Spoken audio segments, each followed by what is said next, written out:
Okay, welcome back, everybody. We're on to week 2 already. We got to know each other a little bit. I learned a little bit about you and your writing skills and how you form. So I'm pretty pleased with the way things went. I know that it seems like a waste for many of you, but it really helps me gear the rest of the class. So I appreciate your indulgence on that. We're on week 2, and I call it planning, but it's really only partially planning. It really is the basics and the fundamentals of physical security and what it really means. So we'll go on and talk a little bit about planning and physical security plans, and then we'll talk about the elements of a physical security plan.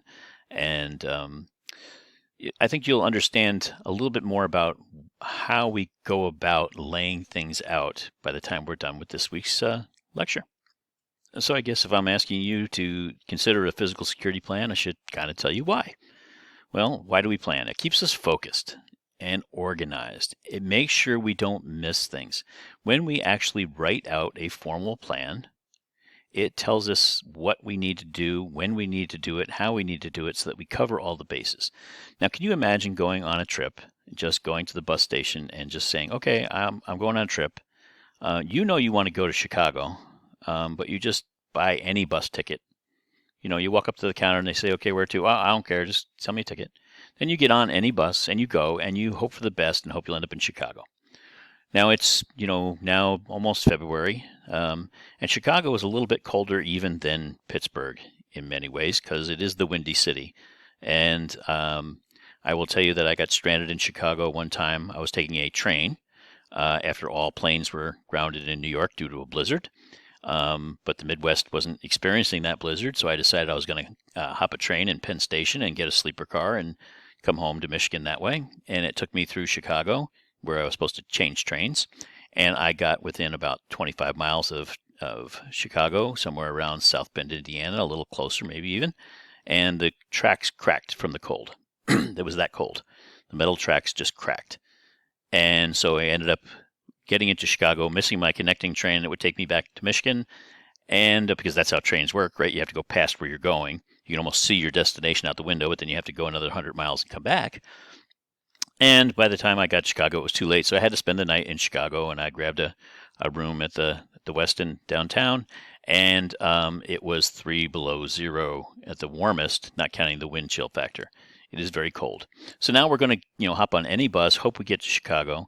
And just in case we do get to Chicago, on the off chance that one bus is going to Chicago, Illinois, we get off the bus with our Bermuda shorts and our Aloha shirt and some sunscreen because, we didn't do a plan. I mean, it's February in Chicago, but we didn't plan. We just packed whatever was light. And so you have to have a plan for anything you do of substance.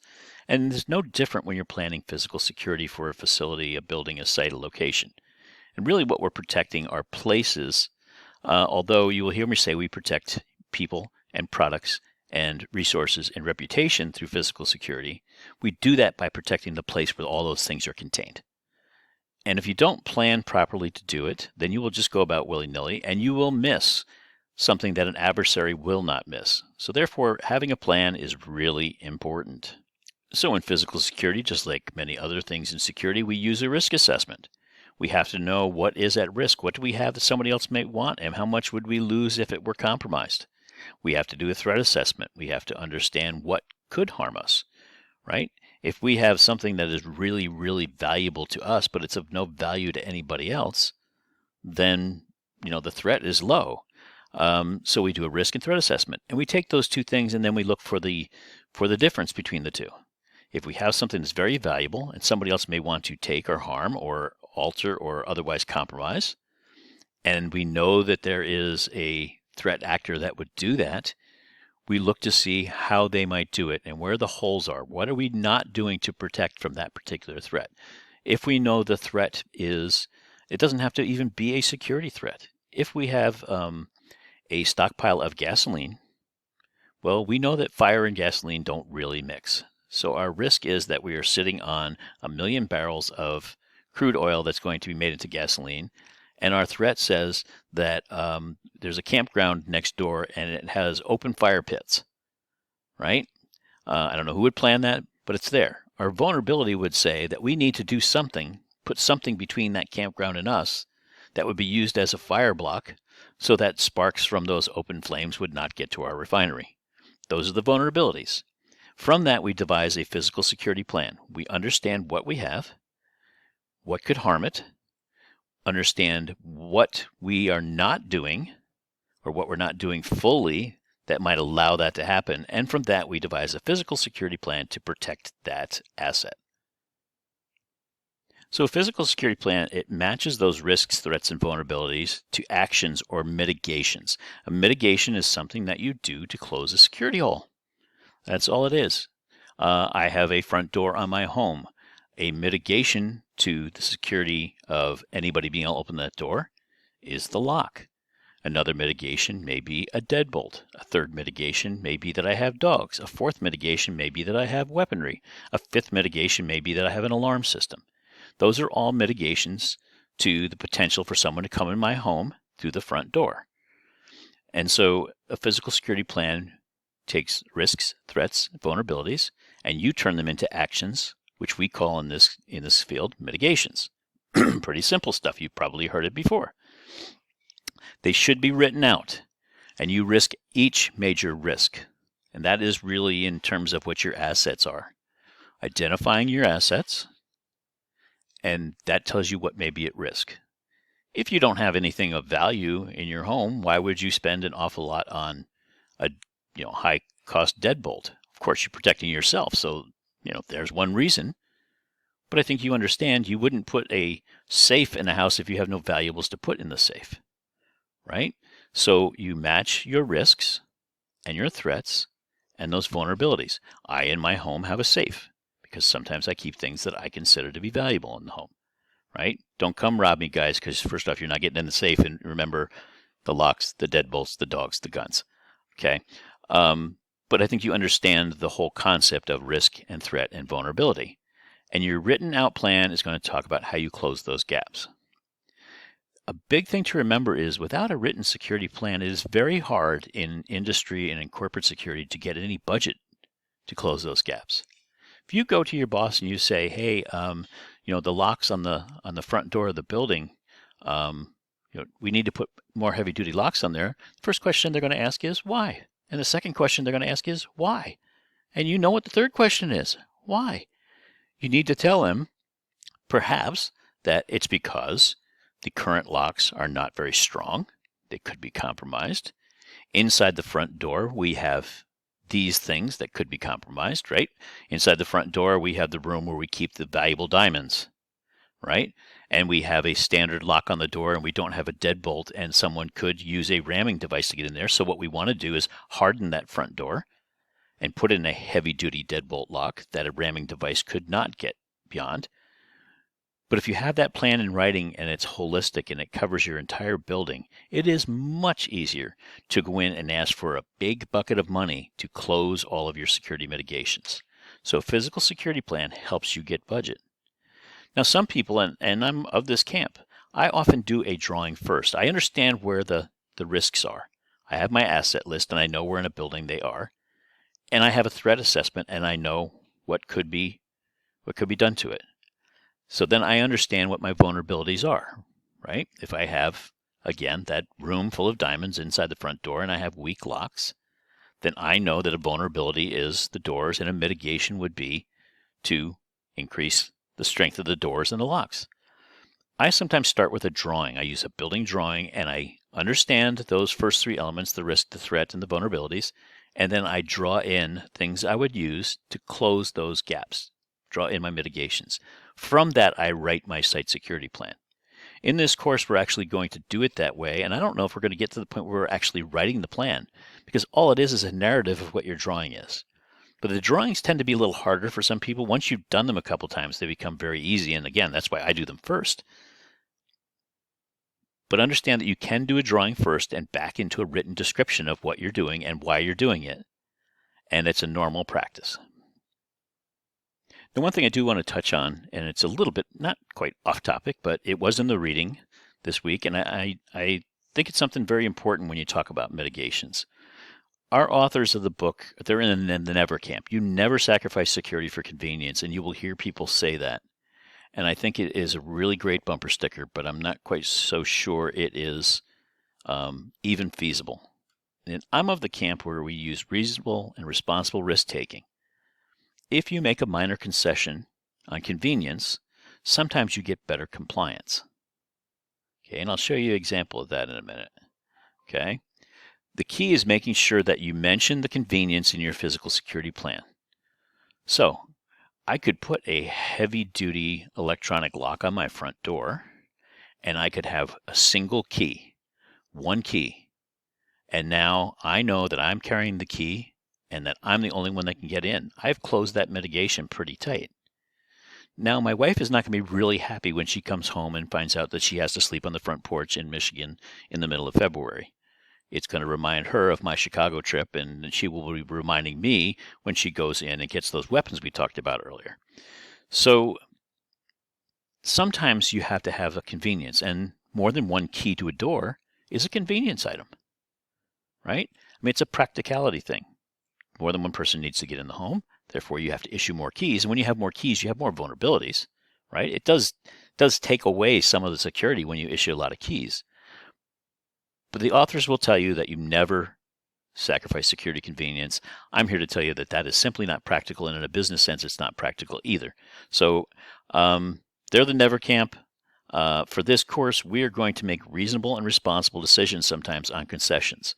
So, it would be very good when we do our drawings, and you'll see that it would be really easy to put a camera in every room in our warehouse when we design it. But I will tell you that the president of the company, his office is in the warehouse, and he is not going to take kindly to being watched on camera all day. So I will potentially lessen my security by taking cameras out of his office for the convenience of him not wanting to be watched, because I know who butters the bread, right? So again, you have read in the book, never. I'm not of the never camp. We should actually be thinking about responsible risk-taking, and sometimes making concessions for convenience will raise the chance of compliance. So let's look at an example of that. So in this facility, this is just a random facility, the facility will contain employee records with personally identifiable information in room 212. That is a risk. Personally identifiable information is information I could use to potentially become you, right, to steal your identity. It would probably be employee records with social security number on it, home addresses and telephone numbers, perhaps a picture, enough for me to go someplace and apply for a driver's license in your name. And companies have this on you, right? They certainly know your bank account numbers if they're going to put your money in the bank for you. So they have a lot of information. It's personally protected information, PII it's called.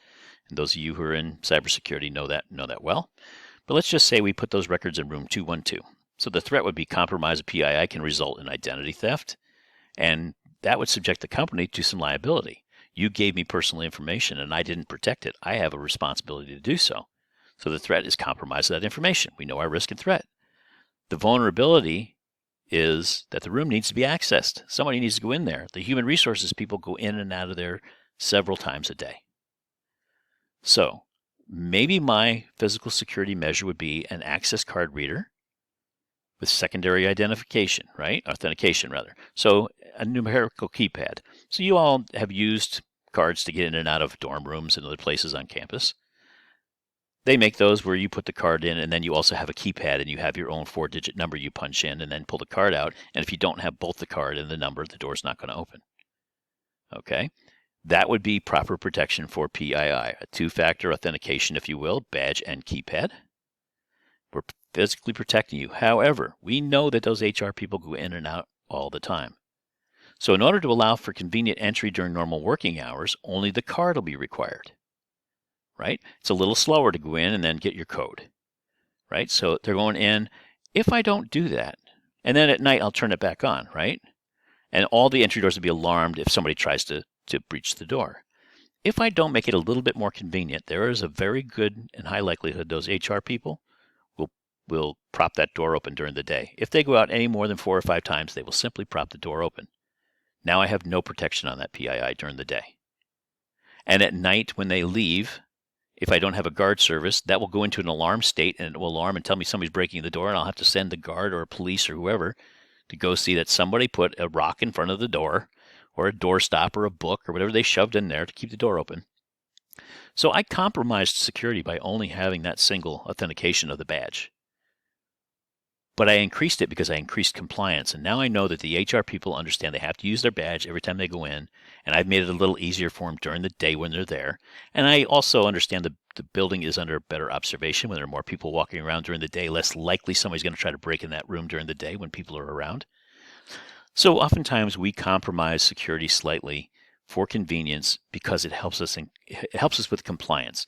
We allow people to have a little bit of convenience in exchange for them being highly compliant on the things that we still require them to do. So one of the things you may have noticed is I needed to know what was going on in room 212, right? In order to do a risk assessment, I had to actually know what was in there. And that comes from a review of the risk and then a review of the threat, what could transpire, right? The threat of somebody compromising their PII and stealing their identity. And the vulnerability was that if the room is open, someone could do that, right? So the vulnerability is closed. The mitigation is lock the door somehow. And in order to do that, I had to understand that that room was lockable. Now consider the fact that you may be doing this, and in fact, in our assignment for this semester, you're going to do this from afar.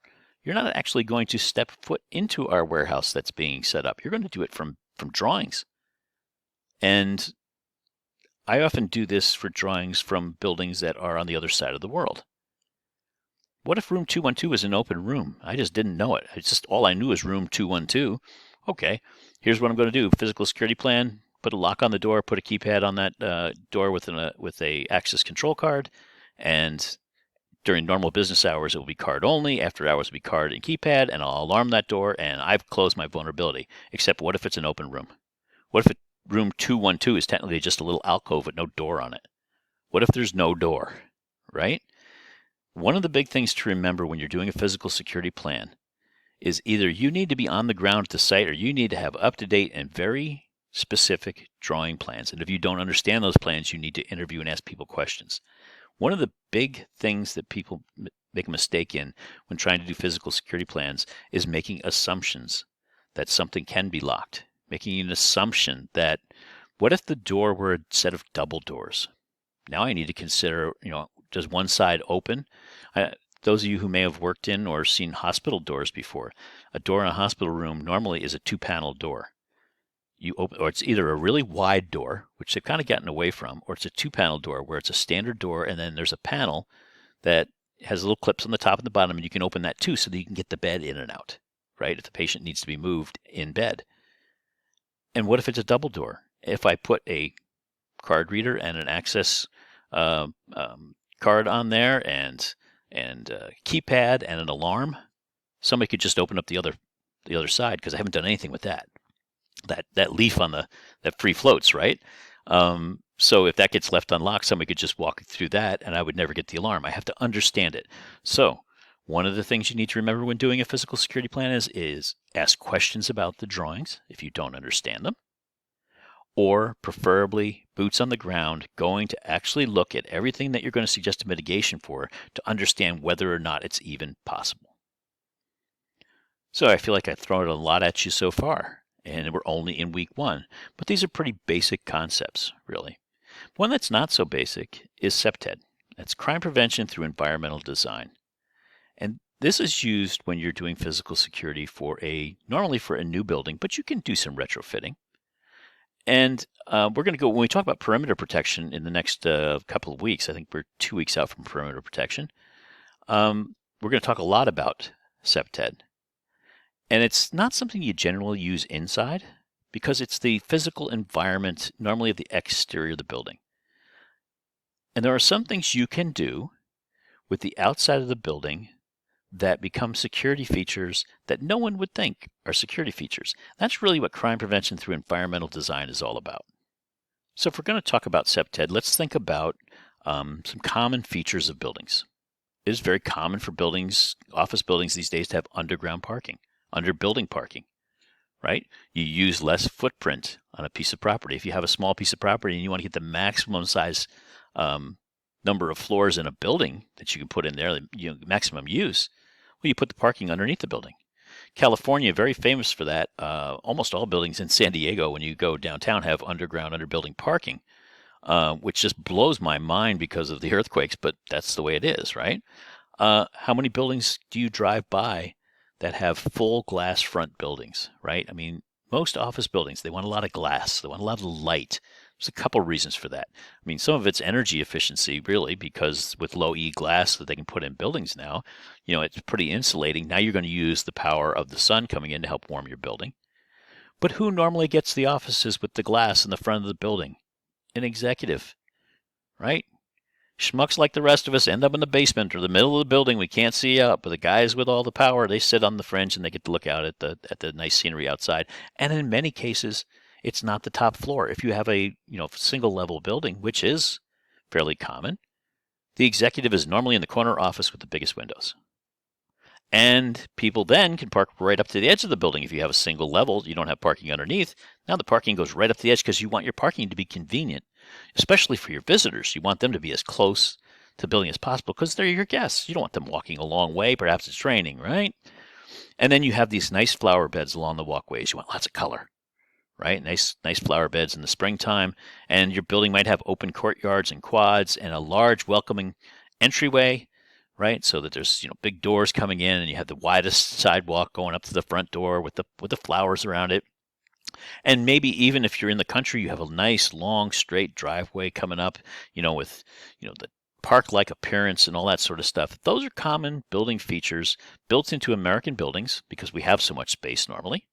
Or in the case of places like San Diego where we don't, we go underneath the building. But there's some common things that we do that we're not going to get away from, but we have to think of from a physical security standpoint. And here's one way to look at it. So let's talk about those parking areas. We talked about that single-story building with the glass up front and the executive's office right there, and guests who we haven't screened, come right into our parking lot and they pull right up and they're parked, 5 feet, 10 feet, sidewalk width from the executive office. I mean, they can get out of their car and they can wave to the president of the company. But couldn't we improve physical security if we put our parking areas at a bit of a standoff? Suppose that visitor wants to do us harm and has a bomb in the car. Wouldn't we prefer to have visitor parking at least 150 feet or so, minimum, away from our building and specifically away from our executive offices? Where not that they're more important to protect necessarily, although in many cases they are from a financial and a stock perspective for a public company, but they are more the target. When someone wants to get at a company, they want to get at a company's executive, cut off the head of the snake, right? But wouldn't it be better for physical security if we had a standoff distance for parking? What if we made executive offices in the interior of a facility? Let's give them a look at the interior courtyard, right? Build some gardens and have an interior courtyard and let them look at that. Visitors especially, though. How about if instead of those nice flowers on the walkway, what if we put 3-foot hedges up and we put 2 rows of them, and in the middle we put a Jersey bouncer of 3 feet? Jersey bouncer, those big concrete things you see on the highway when they're doing construction that they drop in so that if your car goes out of control, you hit that instead of go across and hit the other car. You could put those or bollards, and we'll talk about bollards. They are the stands you see, the pipe, if you will. It's usually about 4, 5, 6 inches around, and it's concrete or steel, and it's sunk in the ground, and it's a post that if you tried to hit it with a car, you would probably lose. If you had 3-foot hedges and put bollards inside made of cement, nobody could see them inside there, but you'd have a protective barrier. As part of your environmental design, all you've done is replaced flowers with nice hedges, but inside that hedge you've put a protection. Courtyards and quads going into buildings, right? When you have these courtyards, what about putting those same things or big heavy planters? Now you can use your flowers because you're going to put them in concrete precast planters that are about 8 feet long and 3 feet high, and put those at the entryway into those quads so nobody could drive a car into them, right? Same thing with those large welcoming entryways. If you go to just about any courthouse these days and you look, there are normally one of 2 things: large, long steps going up to the front of the building, or big planters outside, or perhaps, depending on the city, a big piece of heavy artwork. I've seen some metal statues and things like that.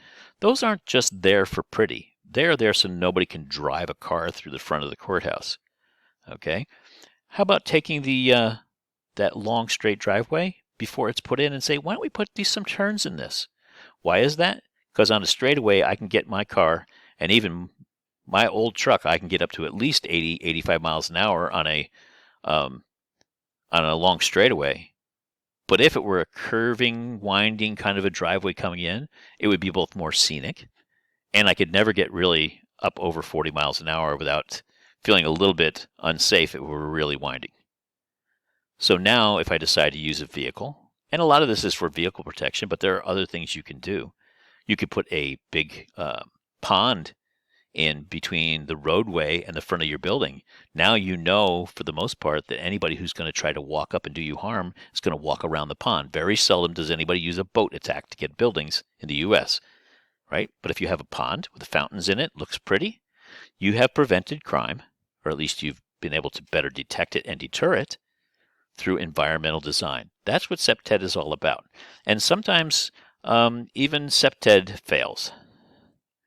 Now, many of you probably know that the World Trade Center, prior to the attacks of 9/11, had a previous bombing, a terroristic bombing in 1993. They had underground parking under the towers.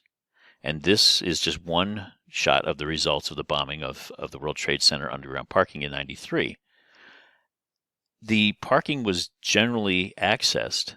They didn't have protections really to prevent you from going in. There were many things they could have done. I mean, they could have had gated access and only allowed parking for the people who work in there, but that's a little impractical simply because there's so many people that work at the World Trade Center at the time that getting those vehicles in, even though many of them took public parking, there were a lot of vehicles. And to slow each one down with a rolling gate each time you came in, you had to, put in a code or show an ID or something and let you in one at a time, would have backed traffic up. That would have been unsustainable in New York City. But what they didn't really do is they didn't do anything to consider bomb mitigation, right? There was certainly a threat of terrorist activity in the World Trade Center. And when it was built, they did very little to consider what's above it. This was underground parking. And simply put, the bomb wasn't big enough. This is a van loaded with, I forget the amount of explosives. It was substantial, but it certainly wasn't big enough to really take out the floors above, which I think was probably the intent. Instead, the floor was a little weaker and it, went downward, as it appears here. But understand that through crime prevention, through environmental design, when the building was built, had they known about a potential terrorist threat, they could have put in any kind of mitigation. They could have had a device that weighs vehicles when they came in.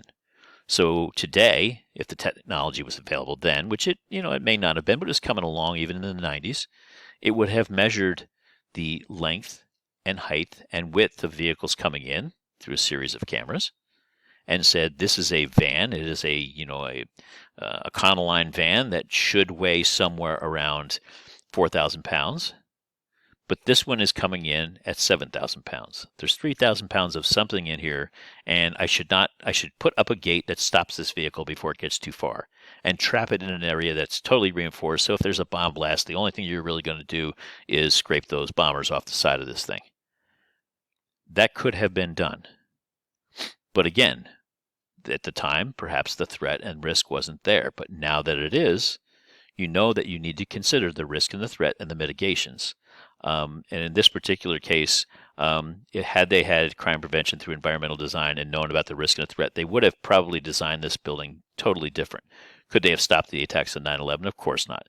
Nothing's going to stop an aircraft crashing into a building, unfortunately, other than preventing that aircraft from getting into that space in the first place. But in this particular case, this could have been not necessarily avoided, but it could have been mitigated to the point where it did less harm to the building and killed less people. Now, when we talk about protections for buildings, the National Institutes of Building Sciences is really the basis for some building codes.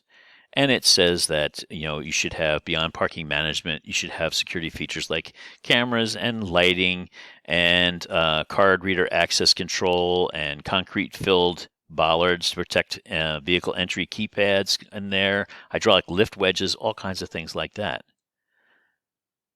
But none of this would have prevented what we just saw in that last picture because they didn't properly And in fact, the building could have been retrofitted and probably should have been, because there was a terroristic threat in 1993 and we knew it, but the building didn't take any action to try to design in some additional controls. Also, what they forgot, and they were lucky that this bomb was just small enough, they didn't think about going up, right? So national codes will tell you that you should, and it says, they talk about this, but it's not part of a building code. So just understand that even though the National Institutes of Building Sciences and fire prevention codes and all types of other national building codes do not necessarily mandate or even suggest in some ways, other than this, security for a building. So physical security is something that you need to do based on the threat, the risk, the vulnerabilities, and your physical security plan, because it's not going to be built into a building. It's not going to be automatically assumed. You've got to make it happen. So what is it that you're making happen? Okay. Well, you're trying to deter, delay, detect, and defend a building. Okay. The word deny is also used, and I use it sometimes. The book, I believe, uses deny a fair amount. It is a bit of a misnomer. I'm not so sure you can actually deny anybody access to anything. There are very few facilities and locations in this world that you are denied access to. I mean, you can be denied access to Fort Knox because they've got a tank, right? And it's aimed at your head, and you're not getting in there, right? That's really the way they defend it. But they can deny you too. But most facilities, what you're trying to do is you're trying to deter the person, right? Deterrence just makes the target less attractive, right? There are many ways to deter people. That big pond out front may deter somebody from walking up. That long driveway may deter somebody from coming up because they can't really get to you easily, right? Barriers, fences, card readers on doors, good locks, they delay people. You can detect them through alarms and cameras, right? Those are the two main reasons, but there are other ways to do it too. But everything is really tied to an alarm. You could have ground drop sensors, which basically measure footsteps on the ground. You could use microwave sensors and all kinds of other things. But to detect, you normally use alarms and cameras. And then you defend something. And normally defend a building by a responding force, meaning a security force, or police intervention.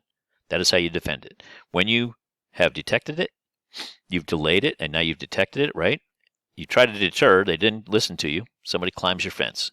So now your delay didn't work. It may delay them a little bit, but you now know, and you've detected through your alarms and cameras somebody's in. You defend by calling the police or sending your security force. So deter, delay, detect, defend, and we'll use deny as well, simply because it's in the book. But I think that you ought to be realistic and manage expectations when you tell anybody you can deny, because normally in a corporate setting you don't have that that wherewithal to do that, because your buildings have to be accessed for business reasons. So normally, if you're going to deny, it's going to be something that people don't need to ever get into, and it's really not part of the business in that way. So let's take a bank. I don't mean go rob a bank. I mean, let's just take a bank as an example, right? You deter people from robbing the bank because you don't display the cash, right? If the cash were out, and in the 1930s there were a lot of bank robbers, right? We all know about the Bonnie and Clydes of the world, right? Pretty Boy Floyd and John Dillinger, all bank robbers. Cash was displayed openly. It was because it was in an open cash box. You walked up to the teller, and sure, there may be bars in front of you, but the cash was there, right? Cash is not openly displayed in a bank. And unless you've worked in a bank, I ask you, how much cash does a bank actually hold these days? And I will tell you that, I'm probably older than most of you, and I don't know the answer to that. So much of our banking is done electronically. I don't know how much cash an individual bank branch will hold, but I will tell you that in modern day bank robberies, you normally see, when they're successful, bank robbers get away with $2,000 to $4,000. So the bank can't be holding an awful lot, or they've got other ways of holding it. But the cash is just not openly displayed and available. Okay, even though they seem to take a lot of money in. There could be guards in place. There could be cameras, and they're kind of a dual edge, because when you walk into a bank, there are cameras, and you look around and you'll see them everywhere, and some of them are covert, you can't see. But that's kind of a deterrent. If you're going to rob a bank, you're going to get your picture taken, right? So there's deterrence there. Now, the counters themselves are hardened. In a bank, you walk up and there'll be normally bulletproof glass, or at least down below there'll be some hardening of that counter. It's wide enough, jumping over the counter. There are still some bank branches that don't have that, but for the most part, there's something between you and the teller, right? The vaults are normally locked, and if they are open, you'll notice that there is a glass type door on it. It's known as a day gate. The day gate is locked. So it's just kind of a gee whiz thing for the bank. They're showing you the vault, and they look like they need to get in and out, but that door is pretty hardened. That's not plate glass in that door when you can see through it, right? They have duress alarms. They have die packs for the bags. They have networked video, which means that you can't go in and shoot the cameras out and expect that was going to erase what was on it, right? You can record on cameras. We'll get into that a lot later on. Or you can have a recording device at the bank, right? It would be a net VR in these days, right? Where the video all goes back and it's stored and it's recorded. But you can't go in and steal that and expect that the video didn't go anywhere because it's all going in the cloud.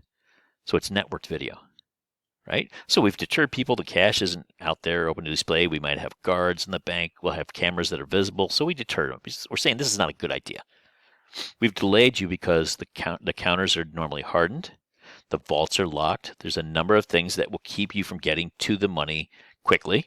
You could blow the vault, right? We've all seen it in the movies, and it probably is possible. It's done, right? It's been done. But it's hard to do, and it delays you, and it takes time.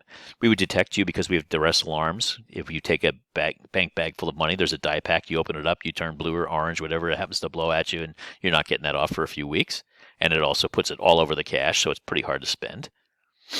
There's networked video, so it's not like you can run from the video or steal the recording device and take it with you.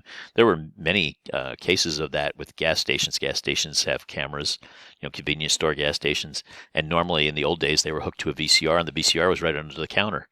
There were a number of times when the thief would make them give them the tape before they left, or just take the VCR with them, the whole thing. And there was no way to ever go back because there was nothing recorded on the camera itself. It was going back to that taping device. But now it's all networked and going to the cloud, so you can detect. And then you have a direct police notification when you push that duress alarm. And you've trained your tellers how to do that, so you've defended yourself. So the bank, in order to protect themselves, deters, delays, detects, and defends. They can't really deny because there are bank robberies, right? But they're using those 4 or 5, depending if they could deny, right, to protect themselves. And it's important that you apply all of those elements when we talk about our security plan, because you're going to want to make sure that you can do all of those things. Doing just one, right? If you can deter with not having a lot of cash out and having a guard and having cameras visible, and you can delay, right? And you can detect.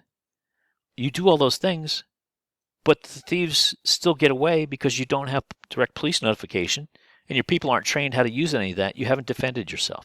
And if you take out any one of those elements and try to tell me that you would be as successful in protecting your bank, I will tell you that you are not. You really need to have every element. So, oh boy, did we go on a whirlwind and talk about a lot of stuff. But I think a lot of this stuff simply makes sense to you. Some of it is new concepts. Some of you may not have heard of CSS210. And for criminal justice majors, it's pretty good to know that too, because you may be asked by someone in the local community about, how to set something up, how to protect a store that they're going to open.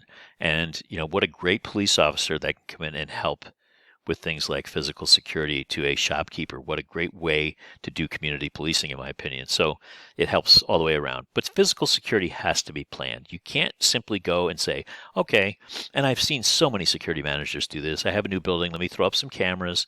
Let me put some locks on the door and let me call it good.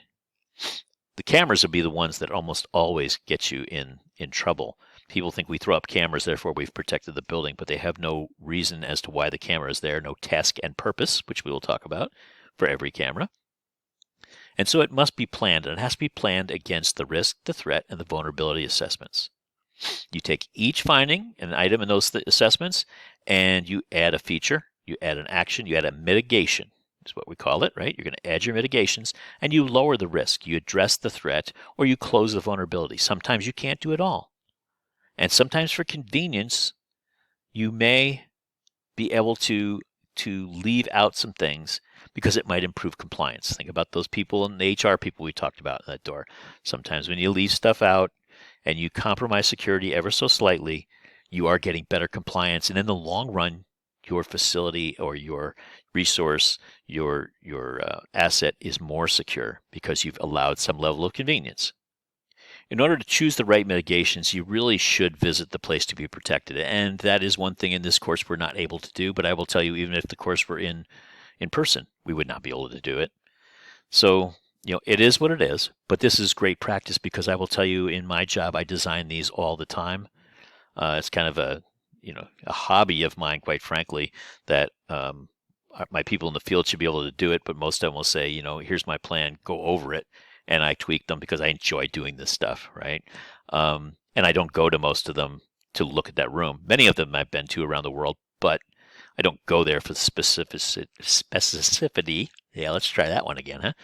I don't go there for the reason of looking at the room that I'm going to protect. But I understand that I have good site plans. I actually use engineering drawings, and I call and ask questions about doors. What type of door? What's it made of, perhaps? Those types of things. If I want to put a camera in a ceiling somewhere, I call and I say, what's that ceiling made of? Because if it's just a false ceiling with a tile in it that's hanging down, it's not going to be secure enough in most cases to hook a camera to the way I want to connect it. I want to connect to a hard ceiling. I also have to worry about where the wiring goes. But if you can go there, that is the preferred method. Now, CSS210 is a great tool, and we will get into it a lot more when we talk about perimeter security and external security of our warehouse, which this week I will probably release the picture of for you, the aerial view. You don't need to do anything with it. You can just take a look at it because I will shoot you some information about this warehouse, and then you can start to add things as we talk about. We'll be talking about procedures first, but as we get to perimeters and lights and locks and things, you'll be adding to this building what features you want to put in. And CSS210 will be a major portion of the discussion about barriers on the outside and perimeter protection. You can't really use it inside very much. It's hard to design things in the interior of a building that would prevent crime. However, sometimes you can put rooms in a certain place for that very purpose, like putting your executives away from the front of the facility where they might have more exposure, right? That is crime prevention through environmental design. If you can build your executive offices, which are normally larger and have more features to them than other people's offices, but if you can have your designer build those into the back of the facility so it overlooks the woods, then you won't have to worry about so much about a person pulling up a vehicle there and doing them harm in that fashion, right? You've mitigated that one threat. But it's a great external tool. Understand that building codes and building standards don't address security. They just don't. And, unlike our friends in safety and the safety management folks, I've had many in class, and we probably have some here. You have the national building codes and you have the national fire protection codes, which are very specific about what you need to do to protect people. There is no national code that is universally applied and legally applied when it comes to security, with the exception of some facilities that have perhaps chemicals or materials or something with interest to terrorism. It's starting to come around for those. Other than that, you're kind of on your own. There are some non-mandatory standards and references you can use, and we'll talk about those. But understand that physical security is not something you're going to go to the physical security, guidebook and open up and simply just apply. You're going to need to be creative, and you're going to need to be able to understand risks and threats and vulnerabilities to do protections. And finally, we talked about the concept of depth in defense, which is what our deter, delay, detect, defend is. Just remember that depth in defense means you're using all of these elements to try to make a very holistic approach to your physical security. You're going to make the target less attractive. That could be by making it harder to get to. It could be by putting up signs. It could be by putting up anything that is not a physical barrier, but just makes it look like you are less of a target. There's an old saying in physical security: you don't have to, to be perfect. You just have to be more perfect than the guy next door. right? And in some cases, it's it's the old adage of as I told my daughter, I took her hiking in Banff once, and she was afraid of a bear coming in, and I told her, you don't have to run faster than the bear, you just have to run faster than me. And being an old fat man, and her being in pretty good condition, she can certainly outrun me because she works out like a fiend. So you don't have to be perfect, but you want to make your target less attractive in many ways, and that could be, again, that big pond out front. To you and me, it's more attractive looking. But to someone who wants to break into my facility, they got to swim across the pond to get there, or come down the road, which I have covered with signage and visible cameras. They kind of look at it and they say, this isn't worth it, right? It's almost the same as the sign that says, this house protected by, whatever security system. And please don't ever put up a sign and don't put the system in. That they call it a lick and stick in the game, where somebody puts a sign up and say they have a security system and they don't. The real criminals know what to look for. They look for the sign, then they look for the box it goes to, and they look for the contacts and other things. And they'll know when you're lying, and then they have a field day with you. But you make it look less attractive. You want to make the attack tougher. You want to delay. That's the fencing and those for car bombs and things like that. It's those big planters, those types of delay factors. You want to be able to detect and know the attack is happening right away, right? The bank with their duress buttons, the police know right away there's a problem at the bank, but maybe even before, because there are devices that you can use that will tell you what's happening beforehand that can kind of get you geared up when something's about to happen, right? And we'll talk about those. And then defend. You have to have a plan to respond and neutralize the situation, because if all you say is, yep, I tried to stop them and I made it slower for them, and then I knew they were doing it, but I didn't have any way to do that, to stop it, right? I didn't have any way to defend against it. Well, then you've got a poor plan. So understand that depth of defense means you use separate and complementary means to hit those deter, delay, detect, defend, and potentially deny people from breaking into a facility. That's really the basis of physical security. So wow, we covered a lot of stuff, right? When I wrote out this particular lesson, I said this sounds pretty easy, but then again, I've been doing this a long time, but I think it is relatively easy and intuitive. For those of you who are in this major, I think that the things I talked about were not foreign to you. You're basically just, putting it all together. And that is what we're going to do in this course. So there's some reading this week, and it's all in there's a suggested order of operations, and it tells you, what you should do first, what you should do second, what you should do third. You do it any way you want to, but if you do it my way, you have a better chance of success. And I will tell you that comes from years of teaching and seeing students who try to do the quiz before they do the reading to see how they do. That always works out well, doesn't it? If you do the reading first, then the lecture, then the quiz.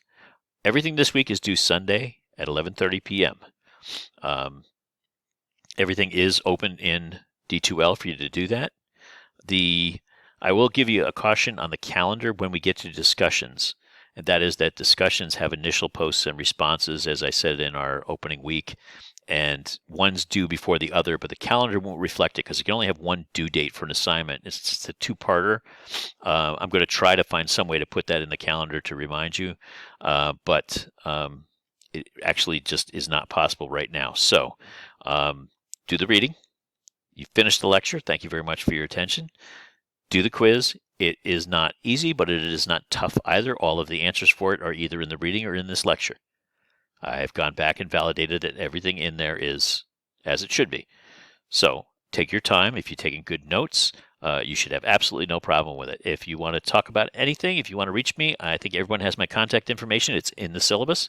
Please feel free to reach out. I have already talked to a number of you, some that I've had in other classes, but those who I've had before understand that I will try to get back to you as quick as possible. And maybe next week or the week after, we will have just an informal Zoom meeting during office hours if you want to drop in and just say hello. Love to see you. So I'll throw that on the calendar at some point. But there's no obligation to do that. But if you just want to drop in and say hello, let me know how things are going, I would appreciate it. With that, everybody have a great week, and we will talk to you either outside the classroom or next week in next week's lecture. Have a great week.